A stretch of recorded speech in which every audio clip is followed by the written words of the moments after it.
आणि माझ्या वाईफने मला त्यासाठी खूप सपोर्ट केला, की नाही, नाही तुम्हाला करायचं ना हे करा. कारण मी खूप वर्षापासून प्रयत्न करतोय आणि तुमच्यातली प्रामाणिकता पाहिली आणि शिकवणं म्हणजे अपेक्षेपेक्षा मला ते अपेक्षितही नव्हतं इतकं. कारण इतके सारे हे बघितले लेक्चर्स आणि वेबिनार किंवा कुठले कोर्स केलेत. पैसे घेतात आणि इतके कटू अनुभव आलेत. त्यांना पहिलेपासून ते विकायचं असते, त्यानंतर पुढचं प्रॉडक्ट तयार असते. पर्टिक्युलरली कोणाचं भलं व्हावं म्हणजे फिलांथ्रोपिस्ट म्हणून तुम्ही उगाच ठेवलंय असं मला कुठेतरी वाटलं होतं सुरुवातीला. Sorry to say that.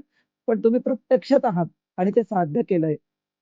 माझ्याकडे 100 एक विद्यार्थी असतील सर, जे हे इच्छुक आहेत आणि त्यांना गरज आहे. कारण माझा जन्म त्यासाठी झाला की स्वतःमध्ये स्वतःच बदल आणि प्रोग्रेस करायची आणि जवळ असणाऱ्या सर्वांची करायची. तर मी त्यांना थोडं बेसिक नॉलेज देऊन तुमच्याकडे हे रेकमेंड करणार आहे. परत तुम्ही ओके. बरेचसे निगेटिव्ह माइंडसेट बदलून टाकले.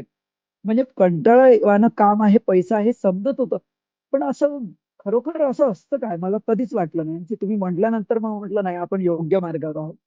तुम्ही अशा प्रश्नाची उत्तरं त्याच्यामध्ये दिली की माझ्या ह्या नोट्स मला असं वाटतं की माझ्या सवयच्यांना दाखवू की नाही दाखवू? हां, हे याबद्दलही तुमची परवानगी घ्यायची होती, की याबद्दल समजा माझा मित्र किंवा कलीग आहे, तर त्याला हे दाखवू शकतो की नाही? ज्या नोट्स तुम्हाला असतात किंवा तुम्हाला कारण ज्यांना शिकवायला वाटतं तुमच्याकडेच पाठवणार.